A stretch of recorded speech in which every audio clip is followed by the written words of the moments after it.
ఓడిపోవుననియు క్రీస్తు అతనిని నరకములో పడవేయుననియు నమ్ముచున్నాను.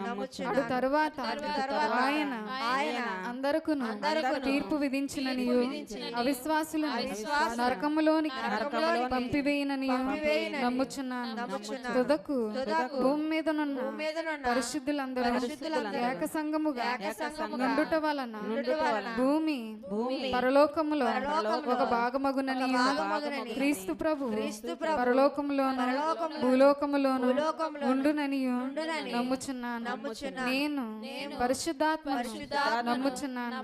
ఈయన తండ్రితోనూ కుమారునితోనూ ఏకదేవుడుగా ఉండి పనిచేయుచున్నాడనియు ఈయన ఆవేశం వలననే దైవ గ్రంథము వ్రాతలోనికి వచ్చినదనియు ఈయన వెలిగింపును బట్టి ఆ గ్రంథము అర్థమగుననియు తండ్రి ఉద్దేశించిన రక్షణ అనగా కుమారుడు తన అమూల్యమైన రక్తము వలన గడించి పెట్టిన రక్షణ పరిశుద్ధాత్మయే విశ్వాసికి అందించిననియు నమ్ముచున్నాను.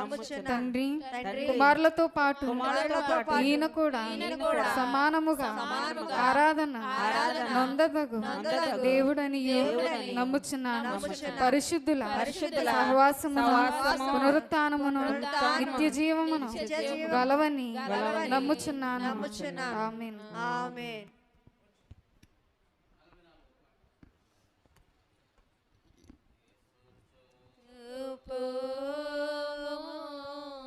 సేవా మార్గము నీవు సేవా చేసినట్టి సంఘ సేవా చేయురీతి మాకు నేర్పుము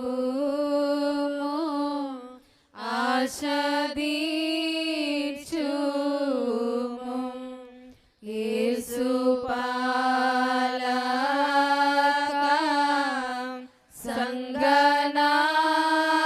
సంగనాయక నీకు కీర్తి తెచ్చునట్లు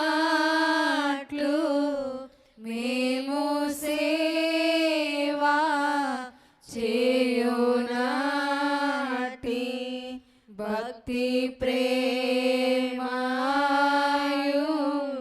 శక్తి నీయుము యేసు వాక్య నిత్య జీవమా పాపులెల్లా నీదు వాక్య బోధమాదు సేవా బాటి బొందునట్లుగా పోగు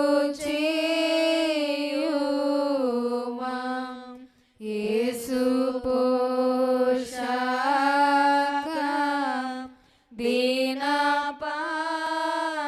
దీనపక్షక మాకును బిడలేలా నీదు నిండు చేతవల్ల తృప్తి చెందాను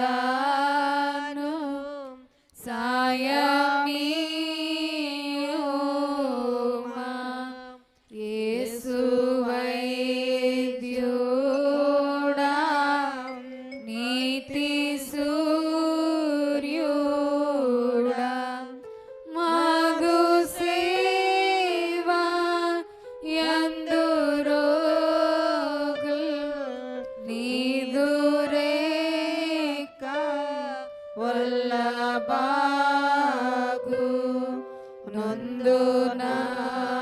నొందునట్లుగా దివ్యనీయుమా యేసు శాంతుడా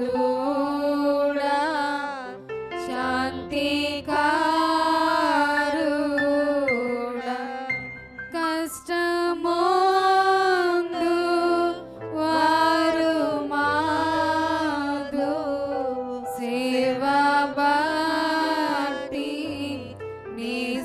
సహాయ ముందు నాట్లుగా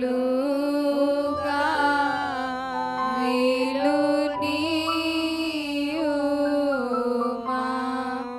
సంగమంతాయు వృద్ధి చెందగా తండ్రి పొందు పుత్రుడొందు ఆత్మ పొందు నిత్య కీర్తి హల్లెలూయాలు హల్లెలూయాలు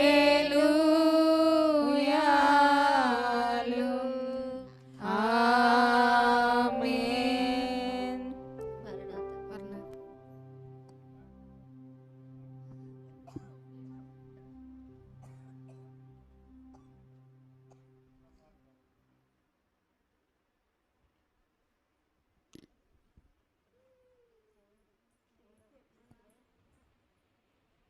మహిమకు పాత్రుడా ఘనతకు అర్హుడా మా చేతులెత్తి మేము నిన్నారాధింతుము. మహిమకు పాత్రుడా ఘనతకు అర్హుడా మా చేతులెత్తి మేము నిన్నారాధింతుము.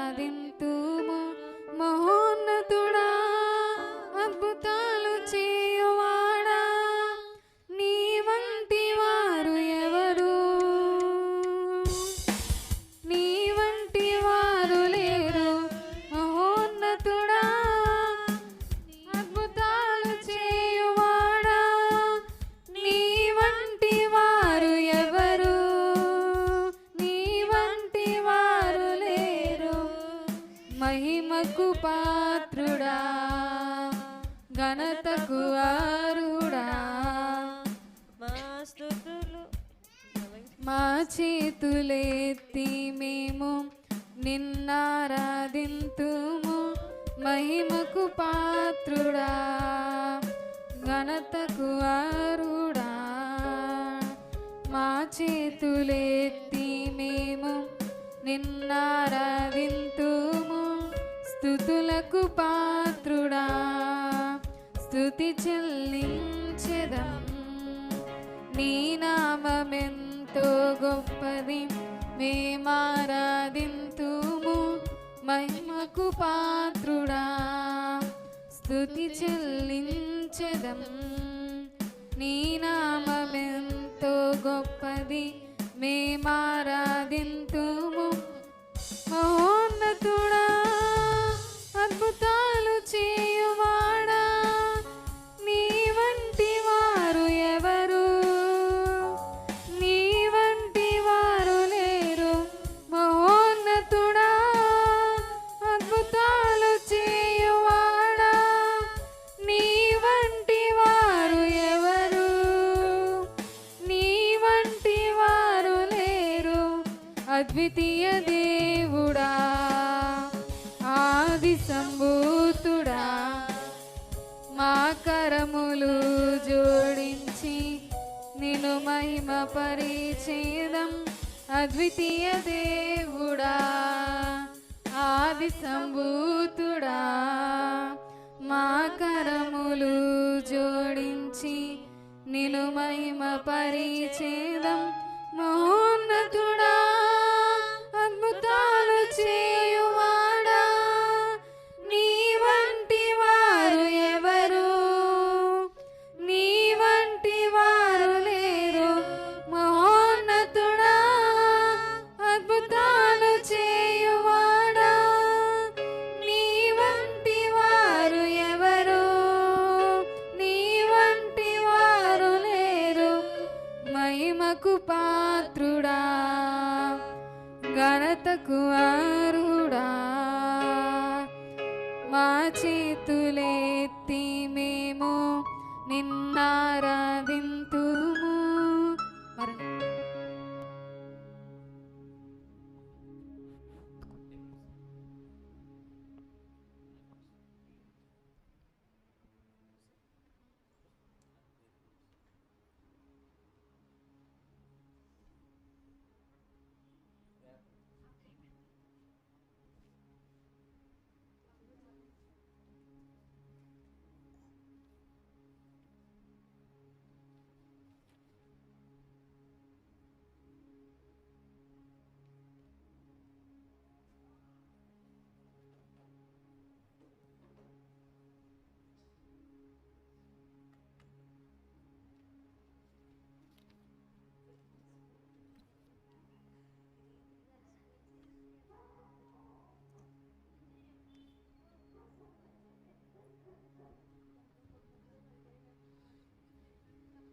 తీర్చిన నా దేవా నా ప్రభువా నీ రుణము తీర్చగలనా నా రుణము తీర్చిన నా దేవా నా ప్రభువా నీ రుణము తీర్చగలనా నీవు నా ఋషివై బోధించి నా బదులు చనిపోయి నావని మరువగలనా నీవు నా ఋషివై బోధించి నా బదులు చనిపోయి నావని మరువగలనా. ఆదికాండము 37వ అధ్యాయము 3వ వచనాన్ని చదువుకుందాం. ఆదికాండము 37వ అధ్యాయము 3వ వచనాన్ని చదువుదాం. మరియు యోసేపు ఇశ్రాయేలు వృద్ధాప్యమందు పుట్టిన కుమారుడు గనుక తన కుమారులందరికంటే ఎక్కువగా అతన్ని ప్రేమించి అతని కొరకు విచిత్రమైన నిలువుటంగిని కుట్టించాను. ఆదివారం చేరవచ్చిన వారులారా, దేవనామలో మనకి ఎల్లరికను శుభం కలుగును గాక. ఆమేన్. ప్రియులారా, మరి వస్త్రాల విషయంలో, అంగీ విషయంలో, మరి అంగీని అంగీ అంటారు, వస్త్రాన్ని కూడా అంగీ అంటారు. వేసుకున్న వస్త్రాన్ని చూచి పూర్వం దానికి కూడా అంగీ. అలాగే ఇక్కడ 3 అంగీలు కనబడతా ఉన్నాయి. 1 అంగీ, 2 అంగీ ఎర్రని అంగీ ఆ క్రీస్తుకి తొడిగించుట, 2 ఎర్రని అంగీ క్రీస్తుకి తొడిగించుట, 3 అంగీ చీట్లు వేయుట, 3 అంగీని చీట్లు వేయుట. ఇక్కడ అంగీ అనేది కనబడతా ఉంది. ప్రియులారా, మరి మనం ఎక్కువగా యాజకులు వేసుకునేది అంగీ అంటాం. మరి యాజకులు బైబిల్ మిషన్ వారమైన మనము మరి ప్రత్యేకత, బైబిల్ మిషనే ఒక ప్రత్యేకమైనది, అలాగే అంగీ ఒక ప్రత్యేకమైనది. అంగీ వేసుకోవాలంటే కొన్ని అర్హతలు కలిగి ఉండాలి, కొన్ని నిబంధనలు కలిగి ఉండాలి. కానీ ఇక్కడ మరి యాకోబు వృద్ధాప్యమందు ప్రియులారా కుమారుడు కన్నాడు. వారి వయస్సు ముదిరినాక, వారి కండ్లు మందస్థితి కలిగినాక అతడు ఉన్నాడు. మరి ఆ సమయంలో ఈ యొక్క యాకోబు అనే మాట ఇక్కడ బైబిల్లో లేకపోయినా ఇక్కడ ఇశ్రాయేల్ అని పేరు కనబడుతూ ఉంటారు. మరియు యోసేపు ఇశ్రాయేలు వృద్ధాప్యమందు అన్నాడు. అంటే ఇక్కడ యోసేపు తన తండ్రి అయిన మరి ఇశ్రాయేలు వృద్ధాప్యమందు అన్నాడు. మరి గమనించుకుంటే ఇశ్రాయేలులు అనే మాట దానికి అర్థం ఏంటంటే యాకోబు అని అర్థం. ఎందుకు అర్థం అంటే మరి ఎబ్బేకు రేవు దగ్గర మరి యాకోబు దేవునితో పోరాడి పెనిగిలాడి గెలిచాడు. అప్పుడు అన్నాడు, నీ పేరు అబ్బాయి యాకోబు కాదు, ఏమన్నాడు, ఇశ్రాయేల్. కనుక అక్కడ అర్థం ఏంటంటే ఈ యొక్క మరి యాకోబు బదులు ఏమంటున్నాడు, ఇశ్రాయేలు వృద్ధాప్యమందు అంటున్నాడు. అంటే యాకోబు వృద్ధాప్యమందు బిడ్డను కన్నాడు. ఆ బిడ్డకి ప్రియులార చక్కని నిలువుటంగి కుట్టించి విచిత్రమైన నిలువుటంగి. ఆ కాలంలో మరంత ఆ విచిత్రమైన నిలువుటంగి కుట్టించిన వారు లేరు. ఎందుకంటే అది కుట్టించడానికి చాలా వెల ఎక్కువ. మరి అంతకుముందు 11 మంది పిల్లలు ఉన్న యాకోబుకి మరి ఎవరికి కూడా ఇలాంటి అంగీ కుట్టించలేదు. ఎందుకంటే మరి ఈ యొక్క యోసేపు యాకోబుకి శ్రేష్ఠుడు, జ్యేష్ఠమైన వాడు, అంటే ఇష్టమైనవాడు, తనకి ఇష్టమైనవాడు కనుక ఆయన ఏం చేశాడంటే ఒక చక్కని అంగీని తొడిగించాడు, కుట్టించాడు, తొడిగించాడు. ప్రియులారా, అలాగే మరి నిర్గమాకాండంలో చూసుకుంటే ఇక్కడ అహరోను తన పిల్లలు యాజకత్వం చేసుకోవడానికి నిర్గమాకాండము 28వ అధ్యాయము 4వ వచనం చూద్దాం ఒకసారి. ఇక్కడ అహరోను తన యొక్క పిల్లలు యాజకులు కావాలి. ఆ పథకము 28:4 వచనం. ఆ పథకము ఎపోదు, నిలువు టంగి, విచిత్రమైన చొక్కాయి, పాగా దట్టియు, వారు కుట్టవలసిన వస్త్రము అతడు నాకు యాజకుడై ఉండినట్లు వారు నీ సహోదరుడైన అహరోను అతని కుమారులకును ప్రతిష్ఠిత వస్త్రము కుట్టించవలను. చాలు. ఇక్కడ మరి అహరోను తన పిల్లలకి మరి నిలువు టంగి కావాలి, ఒక పాగా ఒకటి కావాలి. అంటే యాజకుడుగా ఉండడానికి ప్రియులారా ఒక వస్త్రం అనేది ఉండాలి. యాజకుడుగా యాజకత్వం చేయాలంటే అతడికి ఒక పాగా ఉండాలి, అతనికి ఒక నిలువు టంగి ఉండాలి. అది ఎలా ఉండాలంటే మరి విచిత్రంగా ఉండాలి. మరి అది ఎందుకు? యాజకత్వం చేయడానికి. ప్రియులారా, అతడు యాజకుడు అనడానికి కారణం అంగీ వేసుకోవాలి. అంగీ వేసుకోకుండా యాజకుడు అనరు. ప్రియులారా, దేనికైనా ప్రత్యేకమైన వస్త్రాలు ఉంటాయి. ఏ ఉద్యోగం ఉందనుకోండి, ప్రియులారా, డిమార్ట్ ఉందనుకోండి, అందులో రకమైన యూనిఫారం ఉంటుంది. లేకపోతే సిఎంఆర్లో ఒక యూనిఫారం ఉంటుంది. అలాగే ఒక ఆర్టీసీ బస్సులో కండక్టర్ ఉన్నాడంటే, డ్రైవర్ ఉన్నాడంటే ఒక యూనిఫారం ఉంటుంది. అలాగే ఒక కానిస్టేబుల్ ఉన్నాడంటే ఒక యూనిఫారం ఉంటుంది. అలాగే యాజకుడు కూడా ఏముండాలి? ఒక నిలువు టంగి ధరించుకోవాలి. అతడు యాజకత్వం చేయడానికి అతనికి ఏం కలిగి ఉండాలంటే మరి నిలువు టంగి కలిగి ఉండాలి. చూడండి, రాయబడి ఉంటుంది.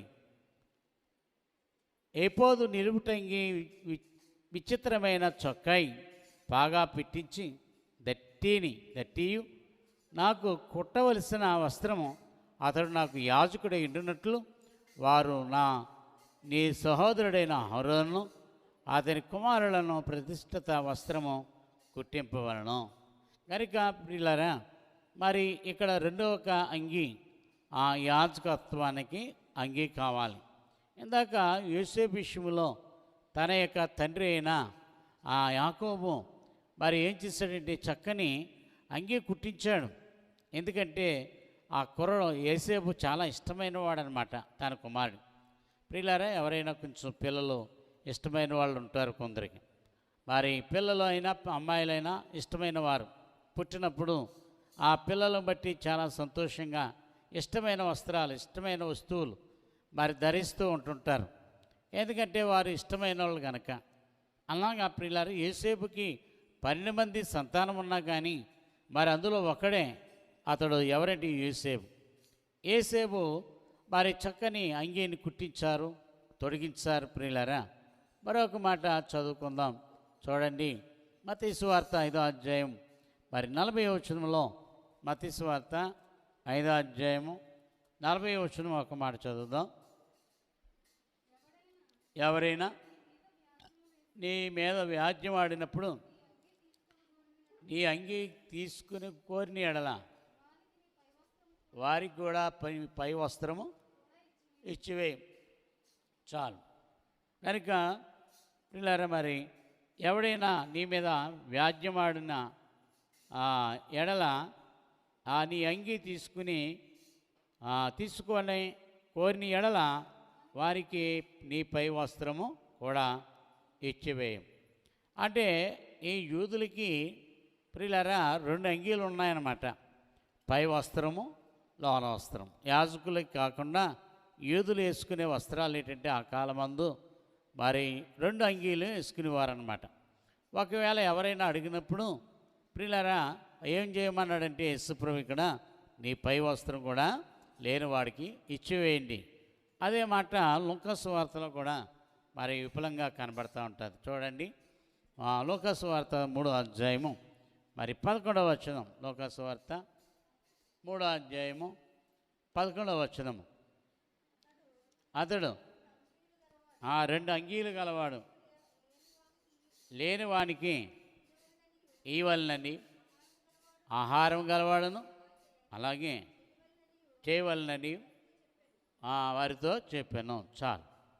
చూడండి ప్రియులారా, ఎవరికైనా 2 అంగీలు ఉన్నప్పుడు వాడట లేనివానికి 1 అంగీ ఇవ్వలను. ప్రియులారా గమనించండి, మనకి ఏదైనా ఉన్నప్పుడు అయ్యో లేనివాడు కనపడుతూ ఉంటాడు. వస్త్రంలో లేనివాడు ఉంటాడు, ఆహారంలో లేనివాడు ఉంటాడు. కనుక మనకు కలిగి ఉన్నది వస్త్రము కానీ ఆహారం కానీ అతనికి ఆకలి తీర్చాలి, అతడికి వస్త్రదానము చేయాలి. దాన్ని ఏమన్నారంటే అంగీ. ప్రియులారా గమనించండి, ఇక్కడ మరి 1 అంగీ, మరి 2ది ఎర్రని అంగీ. క్రీస్తుకి తొడిగించుట 1 అంగీ అయితే 2 మరి ఎర్రని అంగీ క్రీస్తుకి ధరించుకునుట. చూడండి మత్తయి సువార్త 27వ అధ్యాయంలో,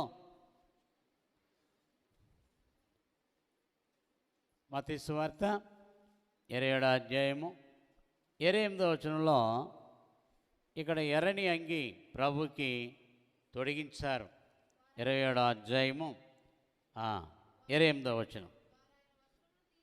వారు ఆయన వస్త్రము తీసివేసి ఆయన ఎర్రటి అంగి తొడిగించి ముండ్ల కిరీటం మళ్ళీ ఆయన తలకి పెట్టి 1 రెల్లు ఆయన కుడి చేతిలో ఉండి ఆయన ఎదుట మోకాళ్ళుని యూదుల రాజా నీకు శుభమని పలికినం. చాలు.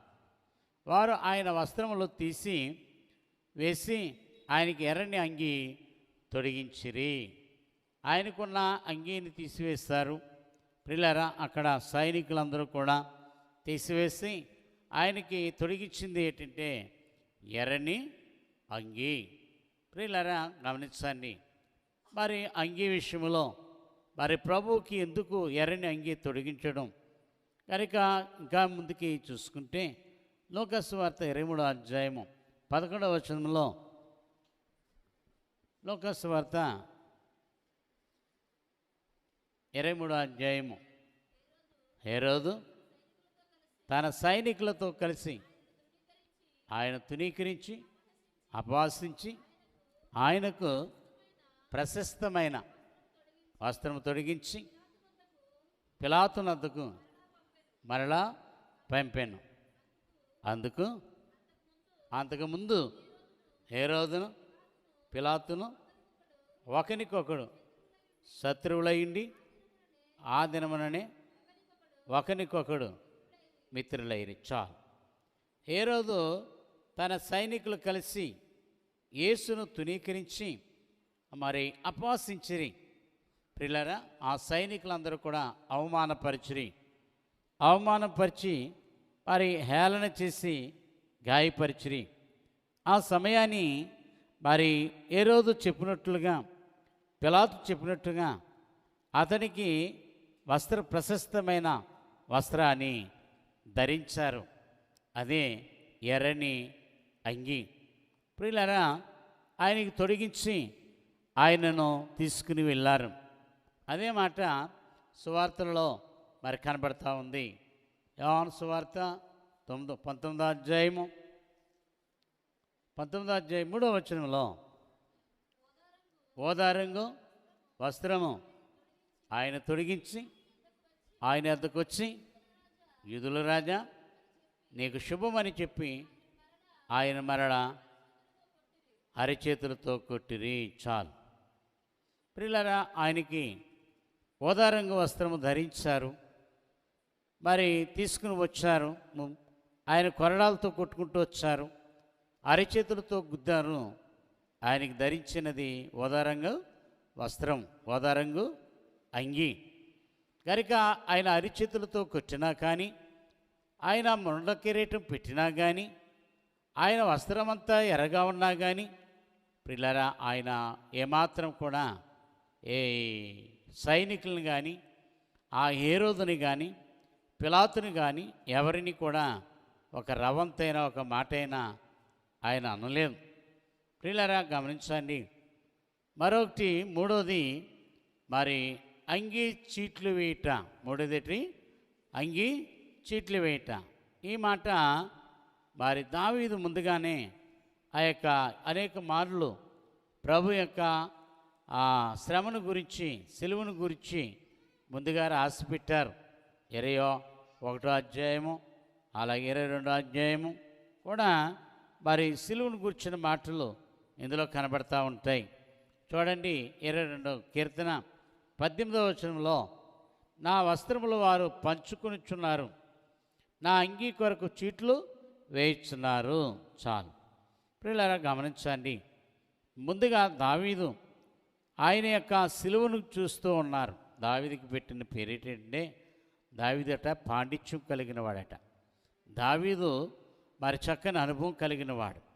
కనుక దావీదు ఏమంటున్నాడంటే ఆయనకి అంగీ ఎర్రటి అంగీ తొడిగించారు, ఓదారంగా అంగీ తొడిగించారు. అలాగే మరి యేసేపుకి మరి చక్కని నిలువుటంగిని కుట్టించారు. 2 యేసయ్యకి ఓదారంగ వస్త్రం అంగీ తొడిగించారు. ఇక్కడ అదే అంగీ చీట్లు వేస్తూ ఉన్నారు. కనుక ప్రియులారా, ఎందుకంటే ఆయన యొక్క శ్రేష్టమైన వస్త్రం అయింది. ఆయన వస్త్రము విలువైనది. ప్రియులారా, ఎవరైనా మరి పెద్దలు అధికారులు ఇంకా చెప్పాలంటే మన బైబిల్ మిషన్లో దేవదాసయ్య గారు చనిపోయినప్పుడు ఆయన అంగీలు ఎవరో ఆశపడేవారు, నాకు ఏదైనా అయ్యగారిది ఇస్తే బాగుంటుంది, అంగీ కానీ బైబిల్ కానీ. ఆయన కళాజోడు లేదు, ఆయనకి ఆ వాడే ప్రతి ఏ వస్తువైనా నాకు ఇవ్వండి అని అడిగేవారు అనమాట. ఎందుకంటే జ్ఞాపకార్థంగా. అలాగే యేసుప్రభు యొక్క మరి ఆయనకున్న అంగీ వేసుకున్న ప్రశస్తమైన వస్త్రము వీళ్ళు ఏం చేశారంటే సైనికులు సీటీలు వేసుకున్నారు. చూడండి, నా వస్త్రము వారు పంచుకొనిచున్నారు, నా అంగీ కొరకు చీట్లు వేయిచున్నారు.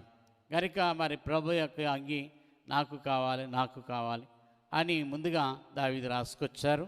అదే మాట మరి యోహాను సువార్తలో మరి 19వ అధ్యాయం చూడండి. 19వ అధ్యాయము 23వ వచనం. 19వ అధ్యాయము 23వ వచనం. సైనికులు యేసును సిలువేసిన తర్వాత ఆయన వస్త్రములో తీసుకుని ఒక్కొక్క సైనికునికి ఒక్కొక్క భాగం వచ్చినట్లు వాటిని 4 భాగములు చేసిరి.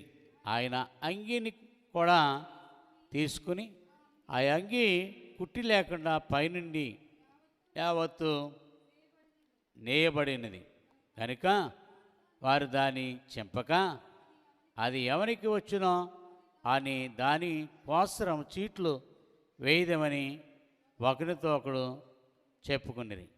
వారు నా వస్త్రము తమలో పంచుకుని ఆ అంగీ కొరకు చీట్లు వేసిరి అని లేఖనము నెరవేరినట్టు ఇది జరుగును. చాలు.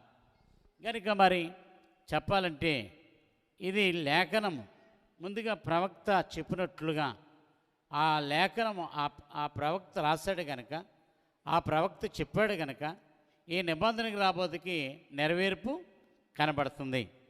మరి ఆ సైనికులు అందరూ కలిసి ఆయన సీటీలు వేశారు. ఆయన అంగి 4 భాగాలు చింపుకున్నారు. ప్రియులారా, మరి ఈనాటికి కూడా ఆ అంగి మ్యూజియంలో దాచి ఉంచారని చెప్తూ ఉంటారు. ముండ్ల కిరీటం మ్యూజియంలో ఉన్నదని ఆ సైనికులందరూ ఆ కాలమందు చేసింది ఈ కాలమందు కూడా ఉందని వెళ్ళి వచ్చి చూసిన వాళ్ళు చెప్తూ ఉంటుంటారు. కనుక ప్రియులారా, ఆయన అంగీ చీటీలు వేసుకున్నారు కనుక ఆయన అంగీ పంచుకున్నారు. ఆయన అంగీ తలకొకటి తీసుకున్న 4 భాగాలు చేసుకున్నారు. ఆ అంగీ కుట్టి లేనిది. ఆ అంగీ మరి ప్రియులారా మరి ఎర్రనిది. ఇంకా చెప్పాలంటే ఆయన అంగీ ఆ రక్తంతో నిండిపోయి ఉన్నది కనుక తల మొదలుకుని అరికాల వరకును ఆయన గాయములు కనుక ఆ గాయములోంచి కారుతున్న రక్తం ఆయన వస్త్రాలన్నీ డాగులని యెషయా ప్రవక్త 63లో వ్రాసినట్టు కనబడుతూ ఉంటారు. నీ వస్త్రము ఎర్రగా ఉన్నదేమి అంటాడు. నేను ద్రాక్షాగానికి త్రుక్షును అని బట్టల వలె ఉన్నవా అంటాడనమాట. అలాగా ఆయన వస్త్రాలు మరి ఎర్రనివి. ప్రియులారా గమనించండి, యేసు ప్రభు రక్తం వలన ఆయన అంగి ఏమైపోయిందంటే తడిచిపోయింది. ప్రియులారా ఆ అంగి ఏమైందంటే మరి రక్తంతో నిండిపోయింది. అలాగే మరి రాను రాను యేసేపు నిలువుటంగి కుట్టించాడని తన అన్నలు ఏం చేస్తారంటే ఈర్చిపడ్డారు. ఈర్చిపడి ఏం చేస్తారంటే మరి గుంటలో పాడిస్తారు. మరలా ఏం చేస్తారంటే ఆయన అంగి తీసుకుని ఒక ఒక ఒక జంతువుని చంపి దాని రక్తము దీనికి అంగీకి రాసి మరి యాకోబు దగ్గరికి తీసుకొస్తారు. తీసుకొచ్చి కుమారుడేడి మరి చిన్నవాడైన యేసేబేడి అని అడుగుతుంటాడు. నానా యేసేపు లేడు, చనిపోయాడు, ఏ మృగం వచ్చి తినేసి ఉంటుంది, ఇదిగో అంగీ ఒకటే ఉంది అని తీసుకొస్తారనమాట.